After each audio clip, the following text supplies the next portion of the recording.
Well, hello there. We're glad you stopped by the Inside Deschutes County podcast. Eric Breon here. We hope you take a few moments and click those subscribe and download buttons.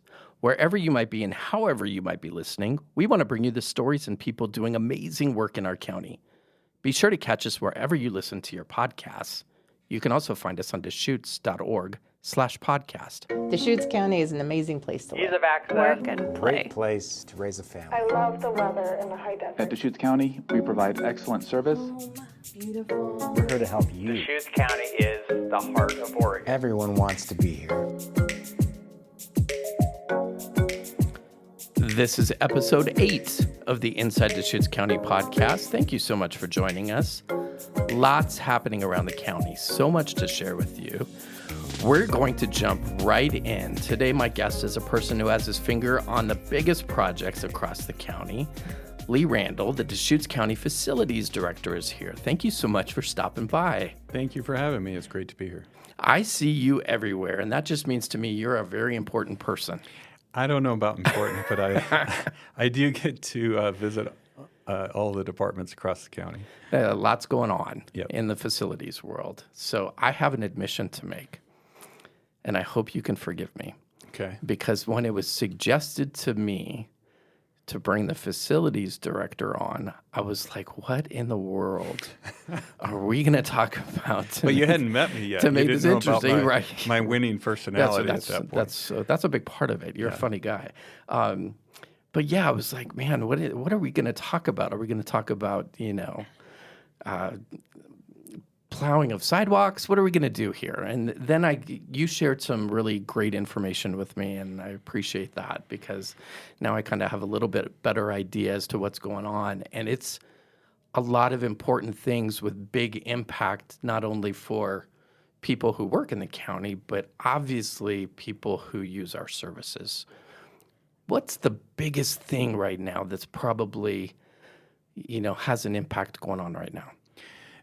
I think the short answer is that it depends on which department you're in and which services you're seeking as a community member.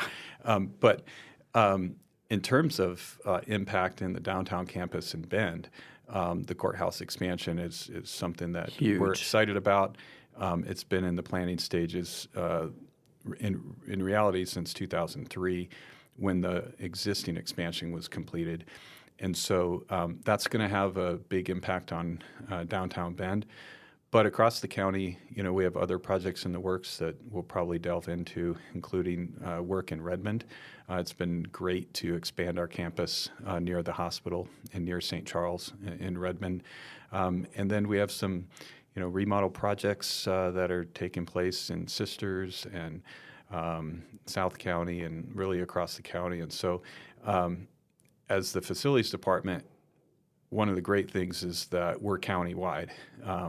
There's a great song called Nationwide, which I won't go into I'll spare you the ZZ Top reference. Yeah. But in facilities, we're countywide. So we try to roll like that from time to time. Nice. I like the ZZ Top reference. That's good. I'm glad you're not sporting the big long beard. Not today. Wait till Halloween. Not till. All right. I'll keep you to that. So let's talk about the courthouse expansion, because I think that's on.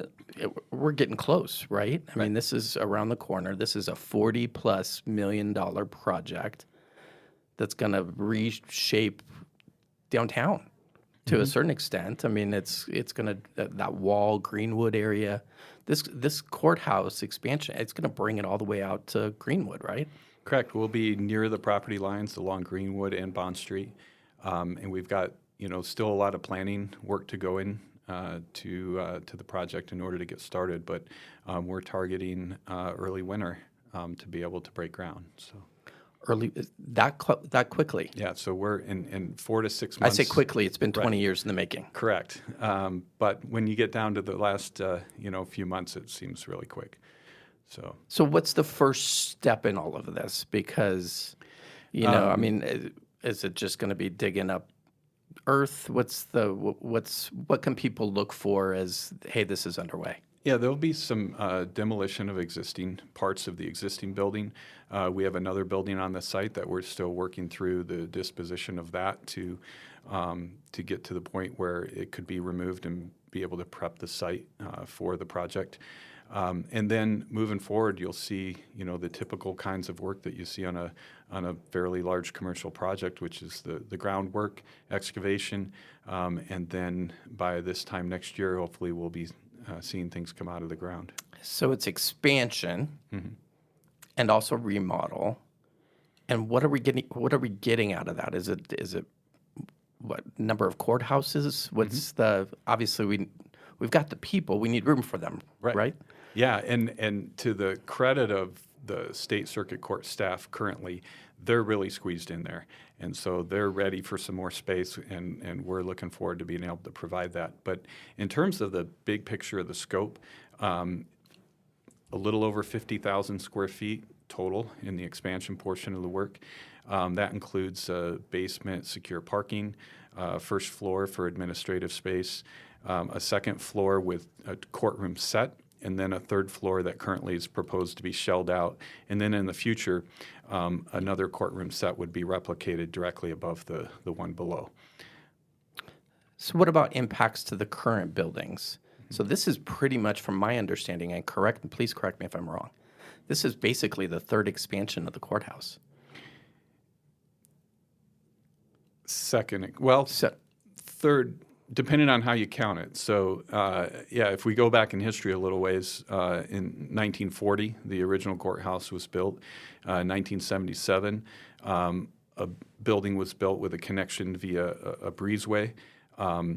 And that building had the county jail in the basement, and the bulk of today's building is still that same structure. And then in 2003, we expanded again, and by about 10,000 square feet with 2 additional courtrooms and some mechanical space. So this will be hopefully the expansion for the next 25 to 30 years, and maybe longer if we can build into it that flex space that'll be needed. I've got to ask, what's in the basement now, where the jail was? So the fun part of that is there's got to be some stories there. There are, not all of which I would probably share on a podcast, but the cool thing is when I started in 2012, that was one of my first projects, was converting the original 1977 jail to usable space. And we removed 80,000 pounds of CMU block, of masonry block, and 20,000 pounds of steel in taking apart those cells in the original jail structure in the basement. I remember walking into the basement with the maintenance supervisor at the time, and I'd never been in a functioning jail before. And all of the cells were full of file cabinets and shelves, and all of the files for the state courts were stored in there. And the jail cells were all open. And so we're coming and going. And I said to him, hey, do these things still work? And he's like, oh, no, I'm sure it was disconnected, when they moved out. So we went into the control room and started pushing buttons, and sure enough, it all still worked. Oh, it did. The power was to the control room. The door, the jail cell doors hadn't been maintained in, 20 years, but it worked. And so that was pretty fascinating. You've got to be kidding me. No, it was never truly decommissioned. And then, a year or so later, we went through and started demoing all of those cells. Right. And today, if you go to jury duty, the jury assembly room is where the jail was at one time. There's some other offices and restrooms and storage. So that was a real cool introduction to the county for me I was working in the role of project coordinator at the time. Yeah, you probably have some interesting stories of the old buildings across the county and the courthouse, and just kind of all of these spaces that used to be things a long time ago, and now they're being transitioned into something else, and very, very cool. You talked a little bit about the North Campus. Mm-hmm. And Redmond, over off of Kingwood, right over by the hospital. Yeah. Big project there, right? Yeah, and again, it's interesting. I always like to think about how these things develop over time. And again, going back 10 to 15 years, there was a push to have a larger county campus in Redmond that could serve North County residents. And there were a lot of plans on the table, and a lot of them never really came to fruition. And we ended up kind of developing a building here, a building there. And but as we identified present day the need for additional space for county programs, we began looking again, and we're really fortunate to find 2 buildings near the hospital that share a parking lot.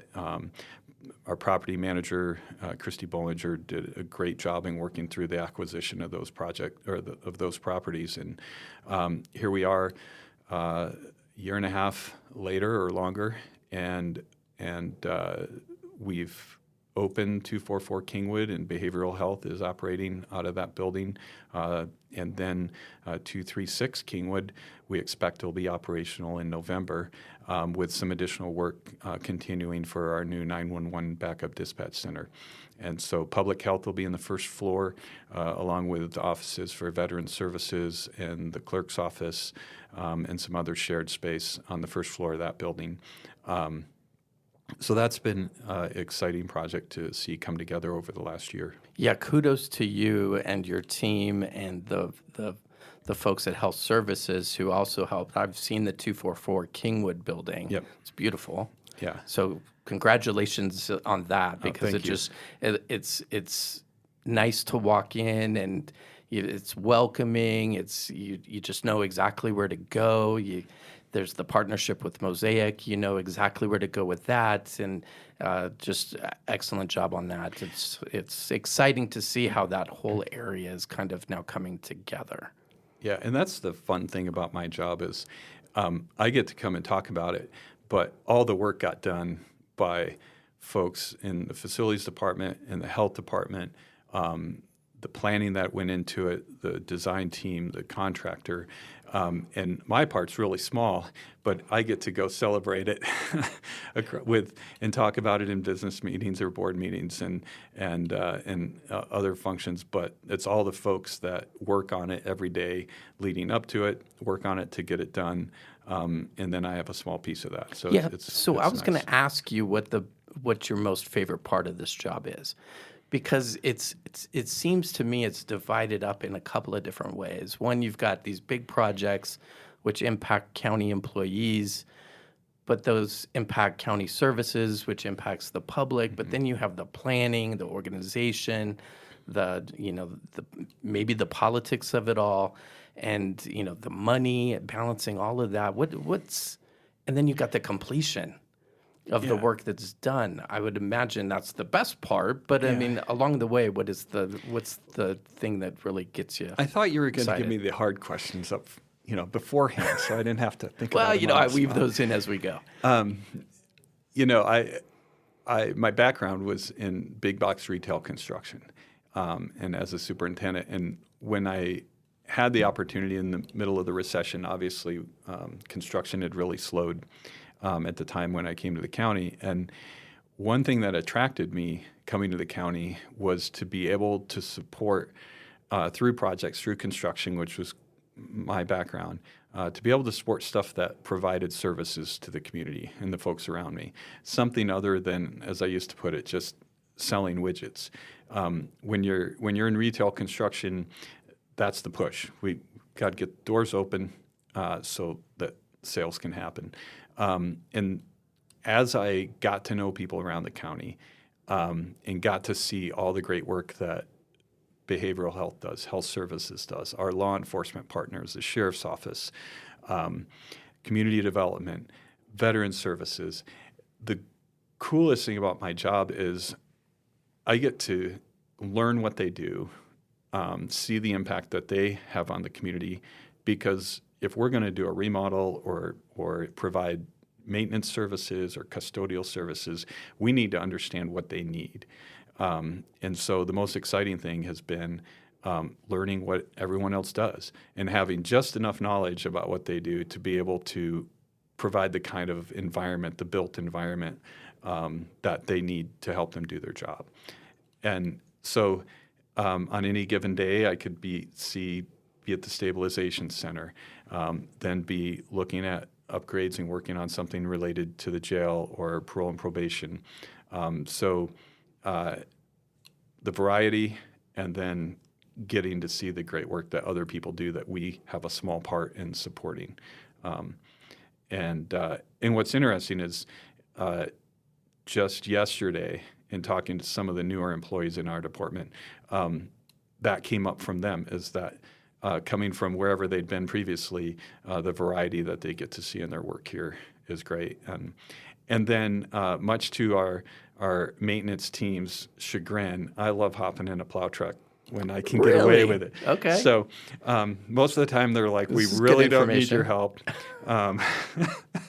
And I'll be like, you sure that we don't need a plow on Saturday? I'm thinking snow's coming in Sunday night. I'd love to come out on a weekend and help move some snow. So if the sidewalk plow lines are a little off, kind of zigzaggy through the parking lot, we know it was Exactly. you If the quality isn't quite there, you're like, uh-oh, the director got in a truck this league weekend. up behind the wheel. Yeah. Okay. You bring that up, and it's just an incredible testament to your team, because when I've been here going on 2 years now, and when I came here, I was thoroughly impressed with the grounds of county campuses, which is important not only for safety and those kinds of accessibility and all those requirements, but for people to come and be able to use our buildings and our services and access our people. That's an important part of it too. And you guys, your team does such a great job with that. How do you manage all that? Because there's a lot to it. There really is, and it starts with prioritizing it and getting the support from the budget committee, from administration, that these are areas that are going to cost some money, and once you commit to a certain level of appearance or level of quality of care, and you can get folks behind that, then it becomes you start to see the benefit of that when people come to our campus. But our grounds, I'm really proud of the work that our team does, and to be honest, we get a lot of compliments on it. But it all started with prioritizing it and deciding that it's going to cost a little more money.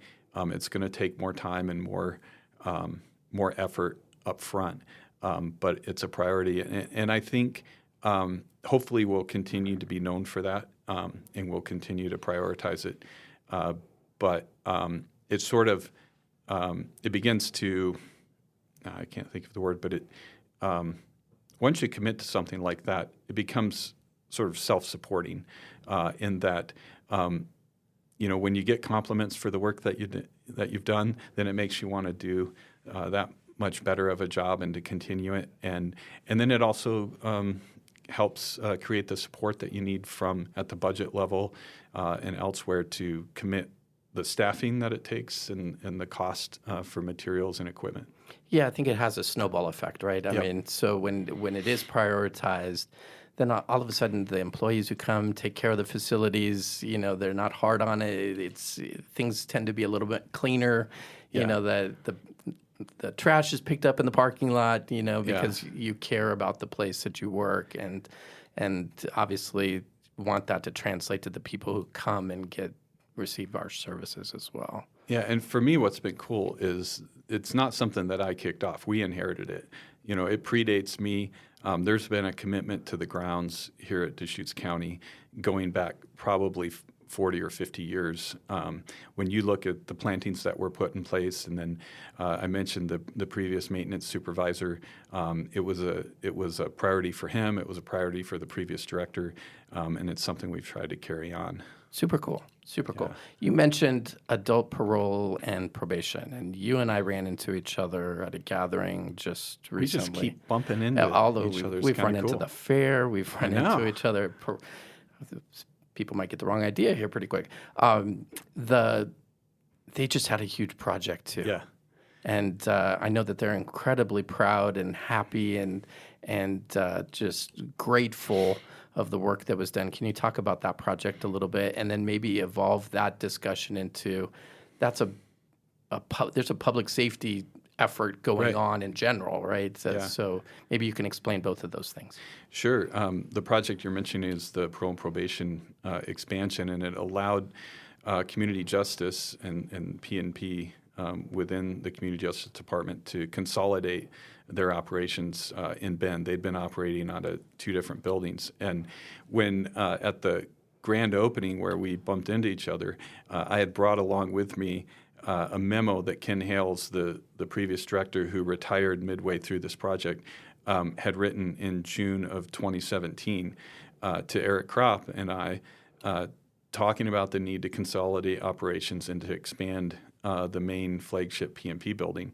And here we are 6 years later, and with support from the board, from the staff at PMP, it came together. But it was a tough one to finally, get across the finish line, or in some ways to get started. And I remember doing a presentation on the public safety campus plan to PMP officers. And if any of you are listening to this, which we'll see if you do or not, but I hope they are. it would be interesting to hear their take on how that presentation went. But there were a lot of dominoes that had to fall early on, and we ended up putting in some modular trailers for PMP staff to operate out of, and it was not ideal. And I remember standing up in front of them and basically putting my reputation on the line and saying, if you guys will trust me on this, we're going to get this project done, and it's going to happen. And I got some pointed questions, which were very fair, that, hey, if we move into modulars, is that where we're going to be, indefinitely? Are we really going to come through? Is the funding going to be there? Is the project going to see a completion date?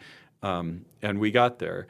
But along the way, when folks were moved into those modular structures, we did have some road bumps and some pauses.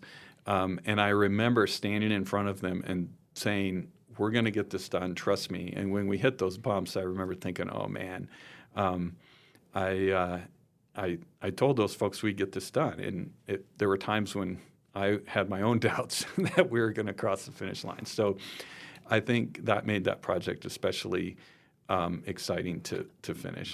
Before you get into the public safety campus part of that question, how do you get through the bumps? Because, I'm thinking to myself, there have got to be a million reasons why a project gets slowed down, stopped, whatever. Whether it's money, whether it's resources, inflation, just all of the things that, where's the lumber coming from? Right. All of the things. How do you navigate those and just not want to pull the rest of your hair Well, usually out? it's by looking back the rest of my hair, right? There's very little left. You've probably noticed. I think usually by looking back to something that was even harder that we'd managed to get through. So I think it builds upon itself. And the great thing to know, and one of the great things about working at the county, is it's never just me, and none of us are on our own. And so any of those challenges that we encounter, usually there's a huddle, and including the department head, the partners, the managers that may be involved in the project, our county administrator, our deputy county administrator, Whitney Hale, who I report to now, and previously Eric Kropp. And so any of those challenges that we got through really wasn't because of anything that I spearheaded. There's we would get together, talk about it, and figure out a way to either change course, adapt, or come up with a new plan. And sometimes those are permitting challenges. They may be design challenges that are inherent to the site. It could be things with material supplies, and it just seems like we always manage to find a way. And that's really how most businesses operate. They come up against either hard times or difficult challenges, and everybody gets together and finds a way through. By the way, I'm a little follically challenged too, so that was not intended as a comment towards you per se. But anyway, talk to us a little bit about the public safety campus? Because that's a big one on your plate right now. Yeah, we're putting the finishing touches on our 2023 update to the plan, the public safety campus plan, and the campus itself is 27 acres or so on the north end of Bend, and we have 6 partners there. And in 2017, starting with that memo I mentioned from Ken Hales, and then as well as other departments, it became apparent that most of our stakeholders had needs in terms of either expanding or adapting buildings because of changing operations. And so we started that process there. There were 5 projects that came out of the 2018 plan, what became the 2018 plan, the Stabilization Center, PMP expansion, the Community Justice Community Service Building, some parking lot projects, and the juvenile remodel of the Juvenile Community Justice Building. And I'm hoping I'm not missing one. Along the way, we worked on a remodel in the Sheriff's Office that made some improvements to the second floor administration area there as well. But that was really outside of the public safety campus plan. So we had these near-term projects. At the time, there was our goal was to make sure that whatever projects we did in the near term weren't going to hamper the long-term needs of a particular partner or stakeholder on the campus. And so the first plan was really exclusionary. The idea was let's identify what we need. Let's identify as many shared needs as possible so that we're efficiently using the resources that we have and that we're doing the best with what remaining open space we have to build on. So as we come out of those projects now, P&P has been completed. The parking lot upgrades are done. Stabilization Center was the first project, and the Community Justice Service Building was a great opportunity for those programs to have a dedicated space.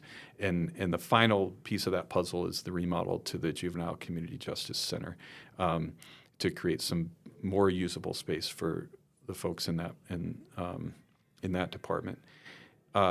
That's a lot. It was a lot. Yeah. That's a lot. And coming out of that now, the projects that were the midterm projects in 2018 are now the near-term projects. And so we went out for a design team or RFP for design services and got that team on board. We began over a year ago with a 2-pronged approach, one to update the plan for the whole campus and then to work up through schematic design on Sheriff's Office specific projects for space needs in the jail and in the administration building and other areas that were identified really in 2018 but had been set aside while we worked on those other projects.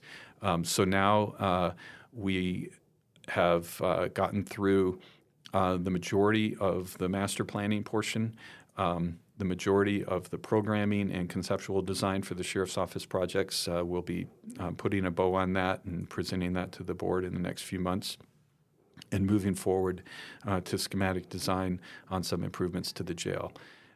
So back to the variety of my job, it's just in the public safety campus, our departments had the opportunity to work on one of the premier crisis stabilization centers really in the country and especially in Oregon that is operated by an outstanding behavioral health team as well as working with the same law enforcement folks that they partner with every day in the jail. And then along the way we've remodeled the HR department here in this building and That's right. And a few other down the hall, things. So again, it's a great place to work and a great job to have, and the teammates and the other folks that we get to work with. Well, before we wrap this up, I have one final question, and you may or may not be able to answer it, but what else is on the horizon that we haven't talked about, or maybe something that you would hope to tackle? Is it, I don't know, is it something at the fairgrounds? Is it something, is there something out there that just you were hoping to get your hands on and really, kind of Can I dig give more into? than one answer? If it's quick. It will be quick. So the quick answer is planning for other departments. We're planning on the public safety campus. There are a lot of other departments across the county where we need to plan for future space needs. And then to a specific project, we have a planning grant for a really cool resilience project at the fairgrounds that could involve solar power, battery storage, potable water, and some backup infrastructure for emergency management. So that's an exciting one, and we're hoping to partner with some other local agencies on that. Good stuff. It's just fun. Yeah. I can't believe I stayed up all night. I practiced in the mirror, and then I find out there's no video. No video. We don't want to scare people. This is an audio only at this point. That's good. Hopefully it stays that way. I guess I should have known what podcast meant. Great information, Lee. Lee Randall, thank you. Facilities Director, Deschutes County. Thank you for being here. We hope you enjoyed this episode. If you have a question about this podcast or questions for Lee or ideas for future podcasts, you can email me at info@deschutes.org. And remember to subscribe to the Inside Deschutes County podcast wherever you listen to your podcasts. Drop us a review, drop us a rating. We'd really appreciate it. But until then, be safe out there.